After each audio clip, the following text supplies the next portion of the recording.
세계평화센터. 이곳은 문 총재의 뜻으로 2007년 평양에 지어진 국제 컨벤션 센터다. 문선명 총재가 타계하자 이곳에 분향소가 마련되었다. 김정은 위원장을 대신하여 북한 장성택 국방위 부위원장과 김영건 노동당 통일전선부장이 문선명 총재의 분향소를 찾아 조의를 표시했다. 그리고 이때 북한은 문 총재에게 조국 통일상을 수여한다. 자주 평화통일, 민족 대단결의 기치를 높이 들고 북한의 조국 통일상. 지금까지 김구, 여운형, 문익환 목사 등이 수상한 상이다. 그리고 문선명 총재에게 이 상이 수여되었다. 북한은 문 총재에게 이 상을 왜 수여한 것일까? 문 총재와 북한의 인연은 1991년으로 거슬러 올라간다. 1991년 12월 6일 문선명 총재는 평양에 도착했다. 남한의 한 사회 인사가 공식적인 방북을 한 이례적인 사건. 북한은 이를 환영한다. 김일성 주석과 단독 회담을 하기 위해 평양으로 간 문선명 총재. 획기적인 일이 분명했다. 그는 당시 왜 북한으로 간 것일까? 우리의 문제는 항상 남북 문제다.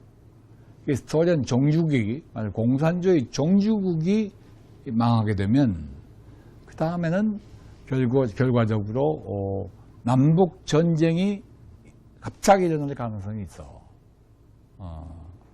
이걸 예방하기 위해서는 내가 김일성이를 만나고 좀 친하는 게 좋겠어.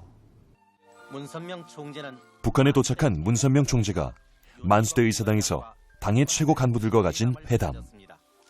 이때 북측 대표였던 조국평화통일위원회 윤기복 위원장을 향해 문 총재가 던진 말은 누구도 상상하지 못한 말이었다. 주체 사상은 틀린 사상이다. 미흡한 사상이다. 아주 그냥 노골적으로 말씀하시면서 윤기복 위원장 내가 많이 틀렸어?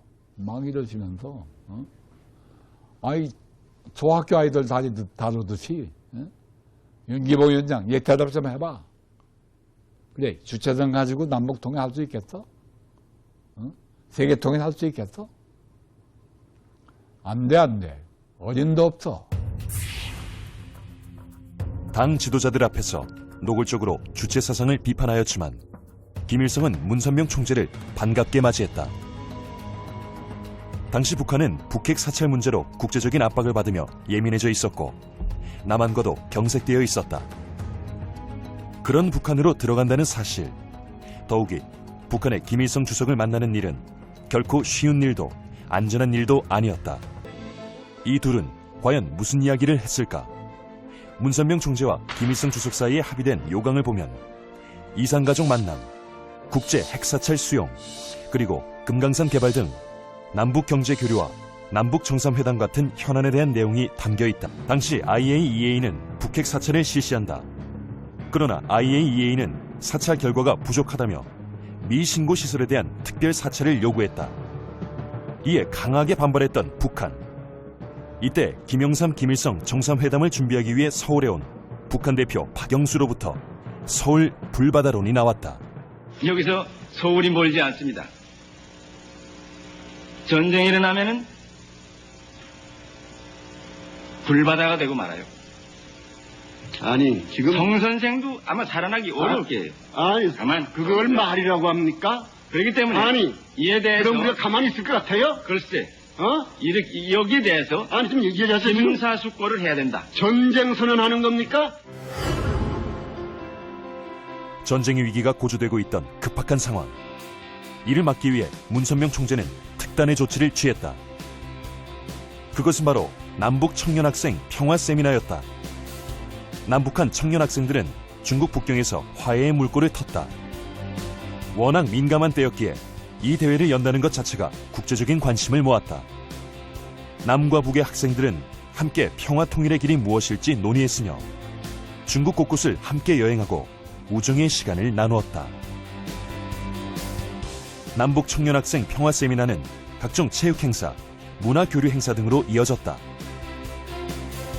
함께 노래하고 함께 이야기를 나누었던 시간. 남북의 학생들은 하나가 되는 감격적인 경험을 하게 된 것이다. 이는 전쟁이 나지 않을 수도 있다는 평화의 메시지로 각국으로 전파됐다. 남과 북이 하나가 될 수 있으며 진정으로 원하는 것은 평화와 통일이라는 강력한 메시지는 전쟁의 분위기를 한껏 누그러뜨리기에 충분한 것이었다. 이후 남북 평화학생 세미나는 남북한 정국이 악화될 때마다 대화의 끈을 이어주었다. 국제정세나 북핵 문제 등 아무리 민감한 때에도 문선명 총재의 통일운동은 멈춤이 없었다.